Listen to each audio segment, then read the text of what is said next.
سلام دوستان، با کانال بهرالعلوم خوش آمدید. در زبان ترکی رو دوام خواهیم داد. امروز جمله های من هستم، شما هستید و غیره را خواهیم آموخت. برای این جمله رو ساختم ما باید جانشین های شخصی رو دانیم. جانشین های شخصی در زبان ترکی 6 تا هستند. اینها من، بن، تو، سن، او، آ، ما، بیز، شما، سیز، آنها، آنلر گفته تقسیم می شوند. پس از دانستن جانشین های شخصی، اگر ما کلمه های دیگر رو دانیم، ما با راه خیلی آسان میتوانیم جمله های ساده را سازیم. مثلا اگر من کلمه طبیب، دکتر را دانم، من میتوانم گویم که من طبیب هستم، بن دکترم. در اینجا کلمه هستمی زبان تاجیکی در زبان ترکی همچون پسوند می آید و این پسوند به نام پسوندی شخصی نام داده شده است. پسوندهای شخصی از جانشین های شخصی و از کلمه هایی که قبل از آن آمدند تغییر می یابند. این تغییرات در جدولی نشان داده شده نوشته شده است. اگر صدانک آخری کلمه ا یا ا باشد، پسوند شخصی ما یم ام در حالت جانشینی من یم یا ام می شود.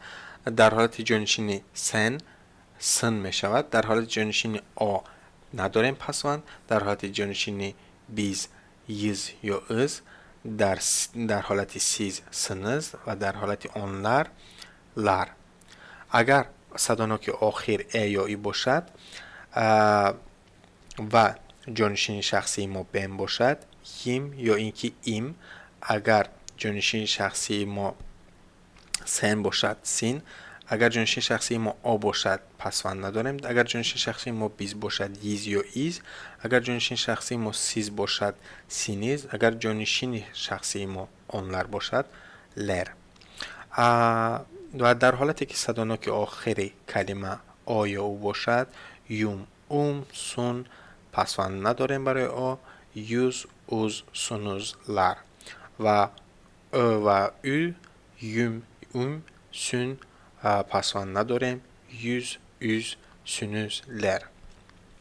خب بگذاریم به یک چند مثال در این موضوع. کلمه دکتر مثلا، اگر این کلمه دکتر را با همه این جانشین های شخصی استفاده کردن خواهیم، چنان می شود: ben doktorum، من طبیب هستم. sen doktorsun، تو طبیب هستی. o doktor، او طبیب است. biz doktoruz، ما طبیب هستیم. siz doktorsunuz، شما طبیب هستید. onlar doktorlar و آنها طبیب هستند. چون که میبینید از روی قاعده آخران حرفی کلمه دکتر حرفی آ بوده و چون که در قاعده گفتیم اگر حرفی آ یا او باشد، سون، اوم، یوم، یوز، üz، سونوز و لر می شود. دوام خواهیم داد. güzel، کلمه güzel به معنای زیبا. ben güzelim، من زیبا هستم. sen güzelsin، تو زیبا هستی. o güzel، او زیبا است. biz güzeliz، ما زیبا هستیم. siz güzelsiniz، شما زیبا هستید. onlar güzeller، آنها زیبا هستند. و در اینجا به خاطر کلمه güzel آخران حرف صدانوکش ا بوده، پسوندهای شخصی ما ایم، سین، ایز، سینیز و لر شدند. و کلمه بابا رو بینیم. کلمه بابا پسوندی یم و یز اصل این مثال می باشد، برای اینکه اگر خودی کلمه با حرف صداناک تمام شود، پسوندی ام نو پسوندی یم می گیرد، برای اینکه بین دو تا صداناک یک حرفی یم می آید. و دیگری اساساً سن، آ، سیز و آنلر همچون دیگر مثال ها می باشند. از روی قاعده دوام خواهند داد. اکنون این را آموزیم. ben babayım، من پدر هستم. sen babasın، تو پدر هستی. o baba، او پدر است. biz babayız، ما پدر هستیم. siz babasınız، شما پدر هستید. onlar babalar، آنها پدر هستند. و کلمه kötü این هم آخرش صداناک بوده، برای همین یوم و yüz میگیرد. kötüyüm، ben kötüyüm، من bad هستم. sen kötüsün، تو bad هستی. o kötü، او bad است. Biz kötüyüz. ما بد هستیم. siz kötüsünüz. شما بد هستید. onlar kötüler. آنها بد هستند. و اکنون جمله های منفی سازیم. جمله های منفی ساختن در زبان تاجیکی من طبیب نیستم میگیم، یعنی کلمه نیست و امر را جای میکنه. و در زبان ترکی باشد ben دکتر دیل میگیم و در اینجا کلمه دیل خودش به معنای منفی کننده یعنی نه، یعنی نیست گفته استفاده کرده می شود. و بعد از اون که پسوند شخصی می آید نیستم می شود. خب قاعده این şekil رو بینیم. Değil bu pasvandهای şahsi برای şekli منفی. Ben değilim, sen değilsin, o değil, biz değiliz, siz değilsiniz, onlar değiller. چون که میبینید در اینجا از آخران حرف صدانک کلمه تغییرات نیست، بر خاطر اینکه وقتی پسوند شخصی به دیل میچسبد آخران حرف صدانک همه وقت ای می باشد. برای همین شکل های گوناگون ندارد. مثال ها بینیم. دکتر یعنی طبیب. Ben doktor değilim, sen doktor değilsin, o doktor değil, biz doktor değiliz, siz doktor değilsiniz, onlar doktor değiller. Ve kelimeyi güzel yani zebo. Ben güzel değilim, sen güzel değilsin, o güzel değil, biz güzel değiliz, siz güzel değilsiniz, onlar güzel değiller. شکل سوالی مثبت یعنی در حالتی که ما میخوایم یک سوال پرسیم آیا من طبیب هستم؟ ben دکتر مویم. و اینجا کلمه هایی که ما استفاده میکنیم در زبان ترکی آیا در زبان ترکی باشد همچون مو می آید، یعنی مو کلمه سوالی زبان ترکی است.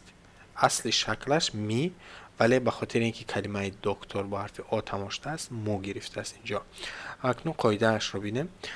می با پسوندی شخصی برای سوالی مثبت. اگر صدانه که آخری کلمه آ یا او باشد میم، مسن، م، میز، مسنز و م گفته جدا می شود. اگر صدانه که آخرش ای یا ای باشد میم، میسین، می، میز، میسینیز، می. اگر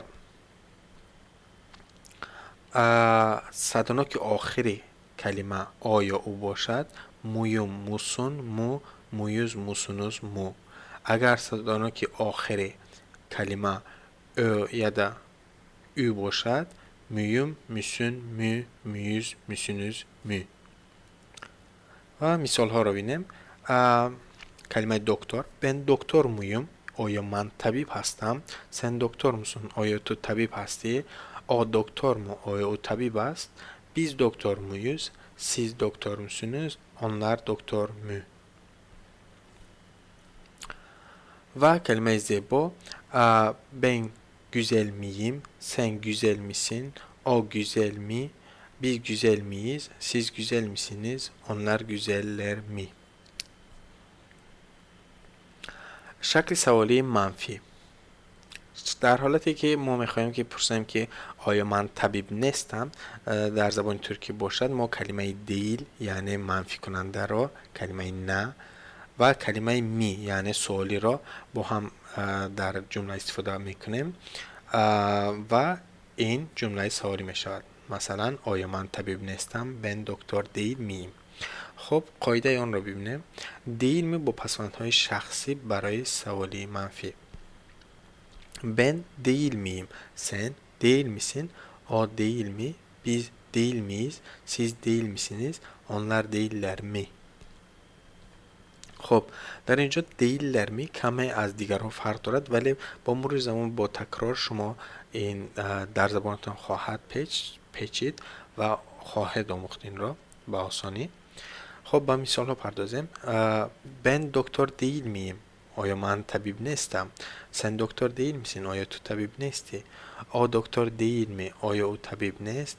ben doktor değil mi؟ biz doktor değil miyiz؟ آیا ما طبیب نیستیم؟ siz doktor değil misiniz؟ آیا شما طبیب نیستید؟ onlar doktor değiller mi؟ آیا آنها طبیب نیستند؟ گفته جدا می شوند. و کلمه زیبا رو بینیم یعنی güzel. ben güzel değil miyim؟ Sen güzel değil misin? O güzel değil mi? Biz güzel değil miyiz? Siz güzel değil misiniz? Onlar güzel değiller mi? رحمت برای تماشا کردنتان. ابونه شوید، زنگولچه رو زیر کنید و سلامت باشید.